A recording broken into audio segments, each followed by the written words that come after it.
Bonsoir à tous, j'espère que vous vous portez bien.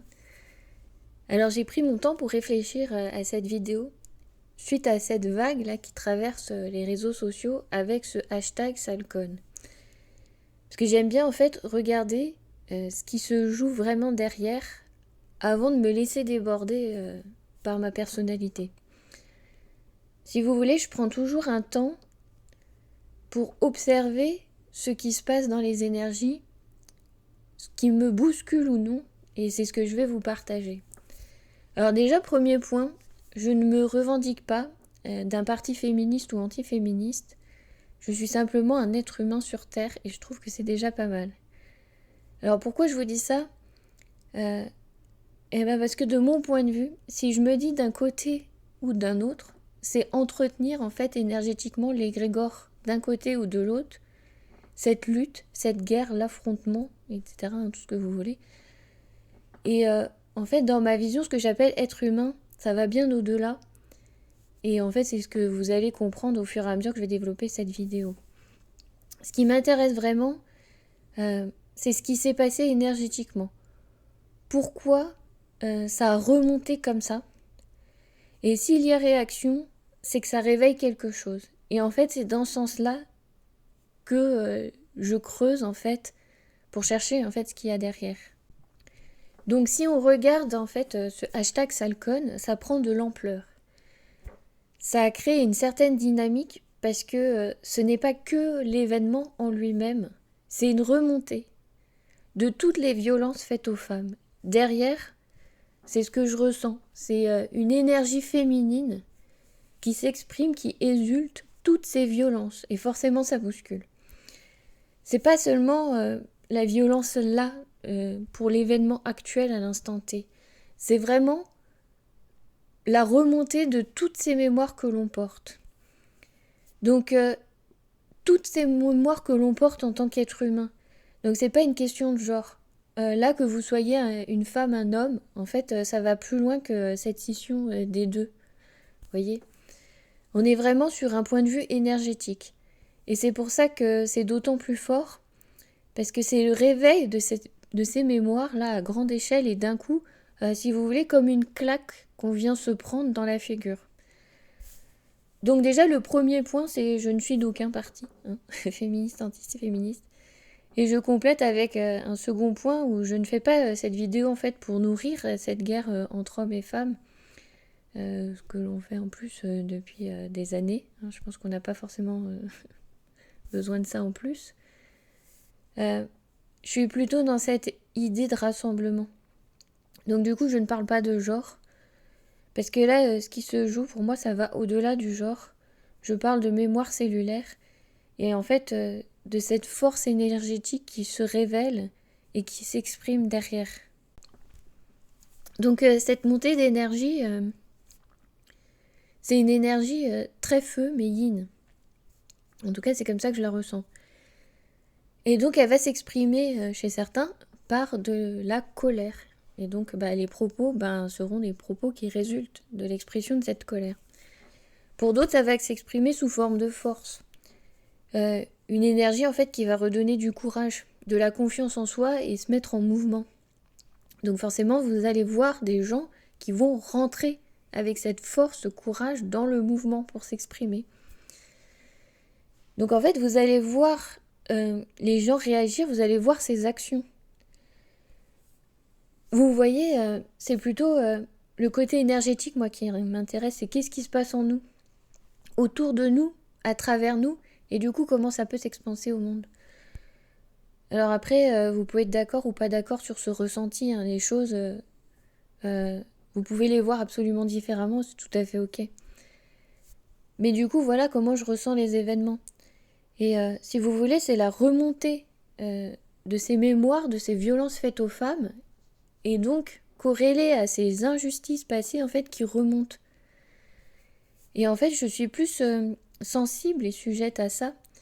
J'ai remarqué en travaillant avec le triangle d'or d'Isis, qui m'avait permis de me reconnecter à mon féminin sacré et de soigner en fait ces blessures comme ça de violences faites aux femmes, donc aux femmes que j'ai été et que je suis.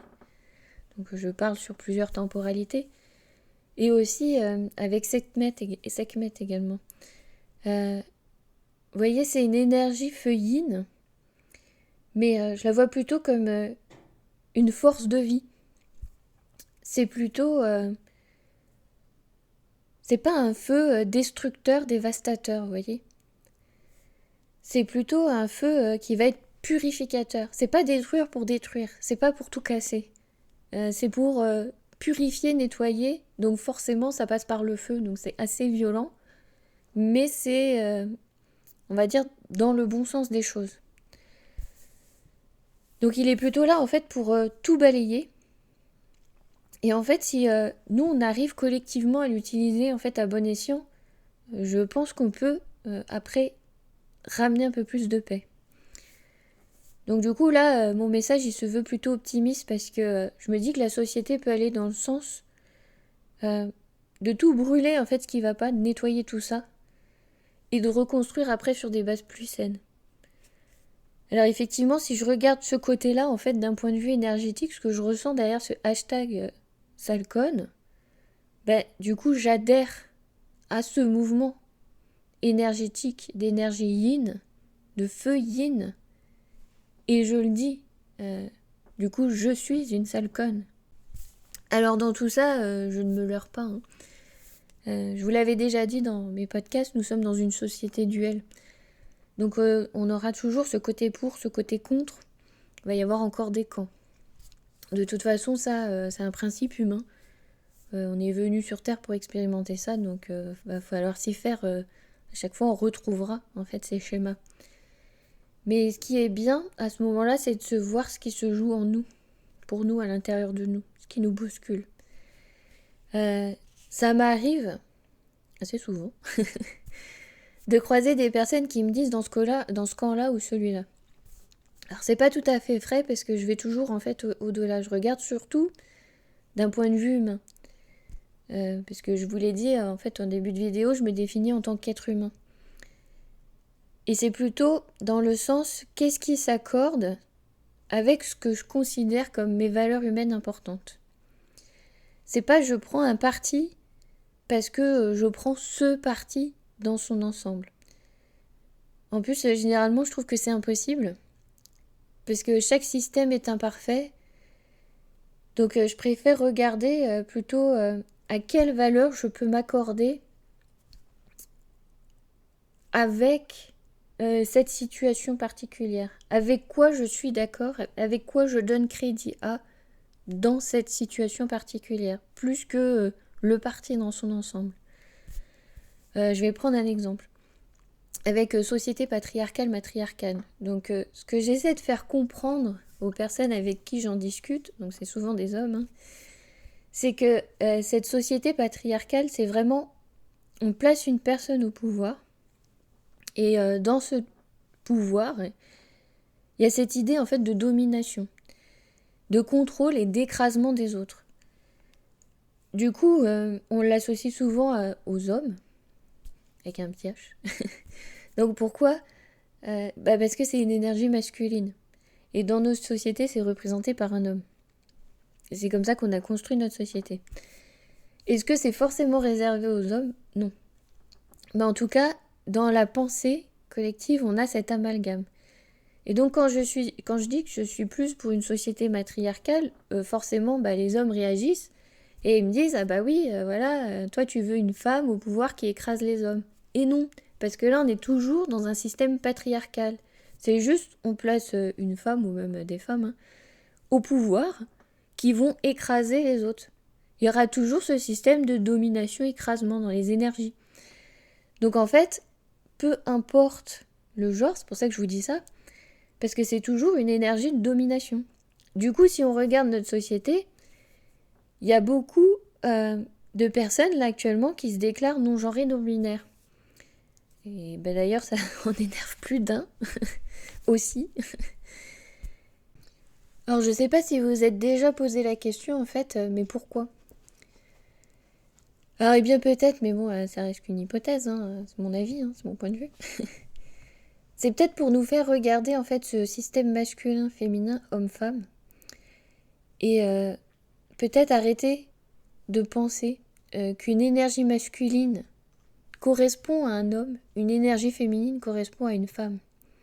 Et envisager la réunification des deux. Parce que nous sommes porteurs des deux. Alors, quand j'entends ce que tu veux, c'est écraser les hommes, non. Il fut un temps où, ouais, effectivement, quand j'étais jeune, j'étais assez révoltée, où je comprenais pas encore toute cette fluctuation énergétique. Et où, effectivement, je me laissais emporter, en fait, par la vague. Maintenant, je cherche ce qui se joue en coulisses, ce qui se joue derrière, et j'analyse. Et du coup, aujourd'hui, je suis même pas pour l'égalité homme-femme, ça va vous faire bondir. Mais je vais encore plus loin, je suis pour l'équité. Du coup, comment je définis ça, en fait, l'équité ? En fait, c'est accepter la complémentarité des deux. Donc ça, c'est si je me limite, en fait, aux humains. Mais en fait, je l'étends même encore plus loin en voulant l'équité pour tous les êtres. Donc accepter la complémentarité de toutes les consciences. Alors désolée, je fais des coupures sur la vidéo parce qu'il y a du bruit autour de moi. Donc du coup, je vous disais, en fait, c'est accepter la complémentarité de toutes les consciences. Si vous me suivez en fait sur ma chaîne de podcast Zen Attitude chez Zenome, j'en parle en fait, j'explique un petit peu ce que c'est toutes ces consciences, comment ça fonctionne. Donc j'élargis à plus que ça. Et du coup, ces formes de conscience, c'est qu'on soit du règne animal, végétal, minéral, peu importe, vous voyez. Parce que pour moi, se limiter à égalité, ce n'est pas reconnaître l'autre dans sa globalité avec ses particularités. Là, on se limite au simple fait homme-femme. Et du coup, moi j'ai envie de vous dire, et les autres en fait, c'est ça qui me pose problème. Ça me convient pas en fait de me limiter à ça. C'est surtout ce que j'ai appris en travaillant avec la première gardienne du cycle des 13 mères originelles. Donc c'est un des principes qui est important en fait à mes yeux, c'est cette idée de rentrer avec respect dans l'espace sacré de l'autre. Et ce, peu importe en fait que ce soit un être humain, que ce soit une fleur, un animal, tout ce que vous voulez. En fait, c'est entrer en communication différemment. C'est pour ça que je peux pas jouer ce jeu-là qu'on joue sur Terre, d'entrer dans un camp ou dans un autre, parce que j'élargis à plus de conscience que simplement en fait celle des êtres humains. Et du coup, avec ce feu yin là qui nous arrive pour tout purifier, si vous voulez, si on arrive à faire un gros reset de la société et à changer nos modes de fonctionnement,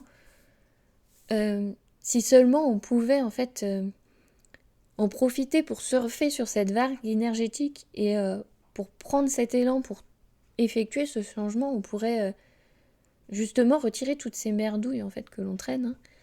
On pourrait peut-être arriver à comprendre cette complémentarité en fait que j'essaye de vous expliquer et commencer à amorcer un premier pas vers l'accueil et le respect de ces espaces sacrés des autres.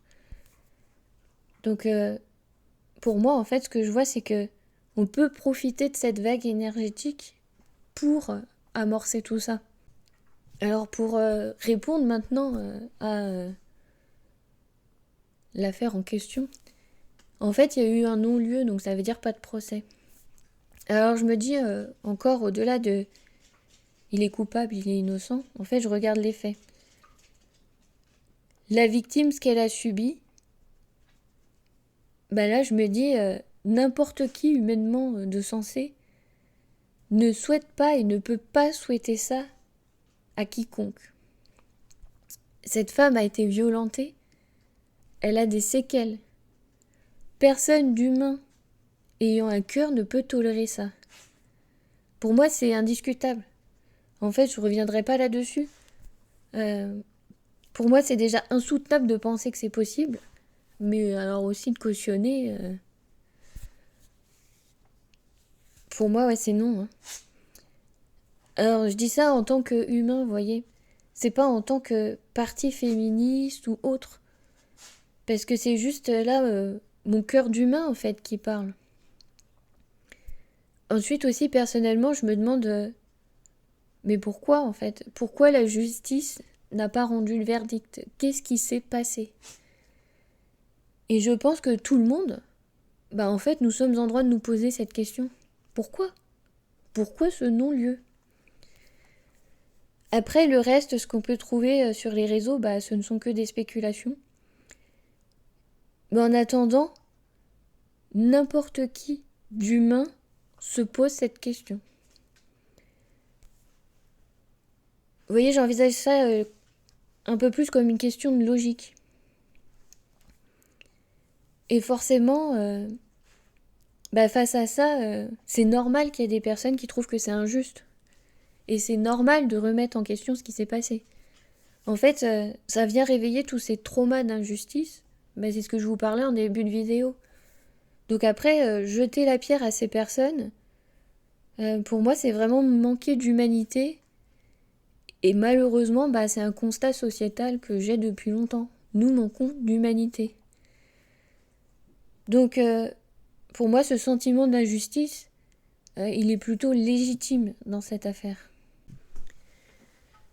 Alors maintenant, ce qui fait aussi ressortir en fait tous ces mémoires, tous ces traumas, cette affaire, ce sont les propos de la femme du président actuel, qui pour ma part, je trouve, utilise des mots assez vulgaires. De mon point de vue, déjà une personne avec un certain niveau dans notre société, en fait, se doit de faire attention à son langage. Alors forcément, c'est une personnalité publique, donc elle sera encore plus regardée, encore plus observée, encore plus scrutée que les autres. Mais en même temps, en fait, c'est le deal du fait d'être la femme du président de la République. Donc, c'est son rôle en tant qu'épouse de président de tenir ce rôle d'exemplarité, vous voyez. Mais ça, c'est en fait, ce que ça lui plaise ou non, en fait, c'est le deal. Donc, en plus, sachant qu'aujourd'hui, avec toutes les technologies qu'on a, les personnalités publiques, elles le savent, elles sont d'autant plus à même d'être vues, entendues, filmées, tout ce que vous voulez. Bon, plus encore quand on invite carrément des journalistes. Donc bon, avoir des propos aussi vulgaires, c'est choquant. Et ce, non pas parce que c'est cette personne en particulier que je trouve choquante, mais c'est plutôt en fait, c'est cette personne de par son statut dans notre société. Parce qu'elle est quand même censée représenter la France à l'international. Donc là, voilà, on a déjà eu le président qui avait dit « je les emmerde ». Déjà, moi, ça m'avait choqué. Son épouse qui dit « sale conne », ça représente la France. Non merci, quoi. Du coup, les gens sont en droit de s'offusquer, d'être choqués. Parce que personnellement, je sais pas, je me promène dans la rue, j'entends quelqu'un qui dit sale conne, je suis choquée. Je vais forcément regarder s'il y a embrouille, si je dois assister une personne en danger. Vous voyez, ça renvoie pas à quelque chose de positif, de serein. On s'inquiète, on s'interroge. Donc on va s'interroger d'autant plus que c'est la femme du président. Donc en fait, cette affaire, elle sort un peu du lot, là actuellement, parce que y a tellement de choses aberrantes que forcément ça soulève plusieurs questionnements, à la fois sur notre société, sur son fonctionnement, sur les violences faites aux femmes, sur ces mémoires de violence en fait qui remontent, sur l'injustice, sur la défense des droits humains, etc. Et en fait, si vous voulez, là, c'est dans les énergies, c'est soutenu par cette énergie de feu, en fait, qui nous invite à bouger. Elle nous invite à regarder ce qu'il y a à l'intérieur. Ce qu'il y a à l'intérieur de nous et ce avec quoi nous sommes d'accord ou non. Et donc, dans tout ça, voir ce que nous voulons pour en fait l'avenir. Est-ce que on veut continuer comme ça ? Et donc, est-ce que nous sommes OK avec tout ça? Est-ce que nous voulons profiter de cette énergie feu pour faire bouger les choses? Du coup, j'ai envie de dire, est-ce qu'il est aussi temps de faire bouger les choses? Là, nous pouvons en fait utiliser ce feu qui nous anime pour créer quelque chose. On peut utiliser ce feu pour tout brûler, tout désinguer. Ou on peut rien faire aussi et le laisser mourir, hein, ce feu. Si on prend la métaphore du feu, c'est comme ça qu'il est, qu'il s'exprime. Donc c'est à nous de voir comment on veut travailler avec. En fait, dans tout ça, le choix, il nous appartient. Donc du coup, dans notre société collective, en fait, c'est l'ensemble de tous ces choix individuels et c'est ceux majoritaires, en fait, qui feront que les choses, elles vont bouger ou pas. Donc en fait, d'un point de vue de tout ça, là, de tout ce que je vous ai dit, en fait, c'est à nous de voir là ce qui est important pour nous maintenant.